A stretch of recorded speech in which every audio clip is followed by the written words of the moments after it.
Hi, this is Patrick, and I want to tell a story about my father and my grandparents back in 1943. And this was in the jungle of Manila. My grandparents were running through the jungles of Manila, and the Japanese were chasing them. Um, it was my grandfather, my grandmother, um, my Uncle Bill, who was like 8 years old, my Uncle Junior, who was like 6 years old, and my Aunt Katie, who was like 5 years old.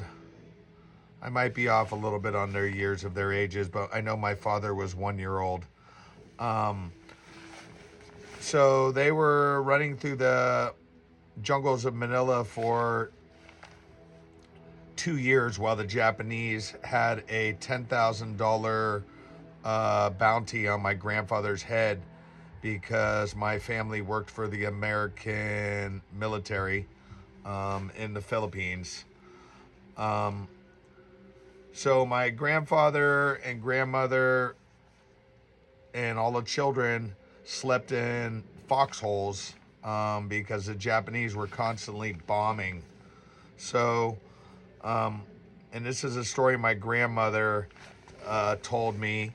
Um, there was a foxhole, and they were in the foxhole with the family.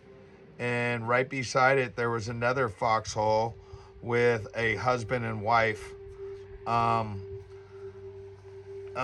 in the middle of the night, a woman came to the first foxhole with the people right next to my grandparents' foxholes, and this foxhole was literally uh, 10 feet away from the other foxhole. They were practically like touching each other.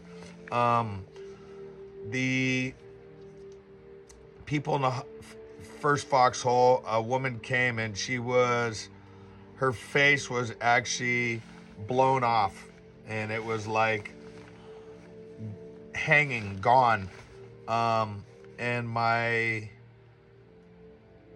grandmother told me this story, but the people in the foxhole right next to my grandparents, when the lady came and asked for help in the middle of the night, they turned her away and they said, "No, you might try to steal our jewelry," because everybody was carrying their jewelry.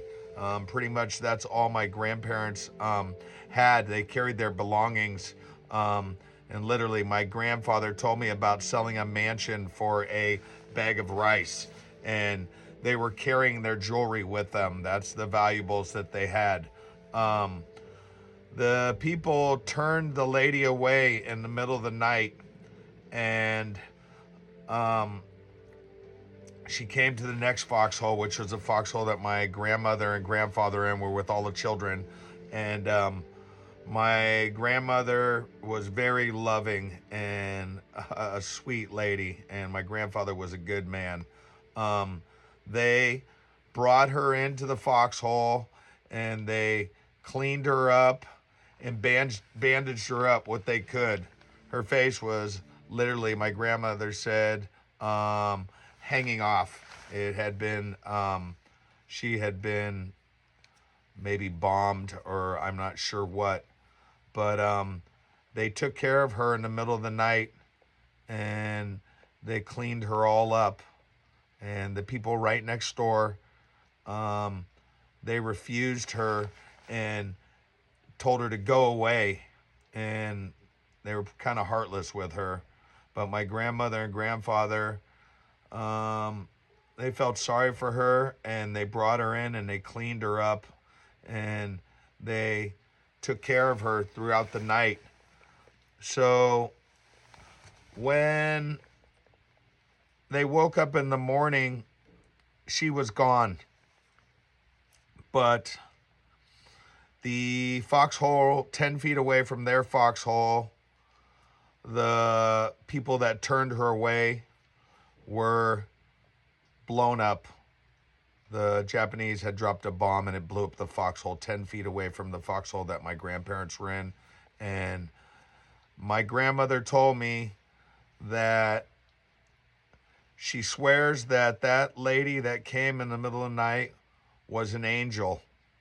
And to the day she died, she said she was an angel and she came and she tested us. And we took care of her and we were spared. And the people that were next to them turned her away and they died that night.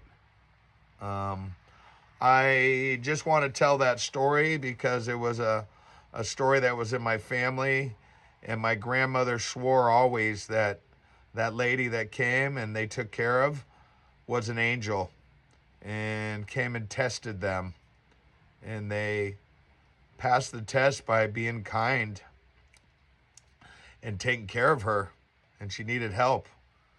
And they treated her like family and brought her in and cleaned her up and cared for her. And in the morning, they survived, and the people next to them that said no and turned her away didn't. So I just, I thought that would be a cool story to tell. It was a story of my family, and I hope you guys like it. And thank you for everything. God bless you. Please give me a like. Please follow me.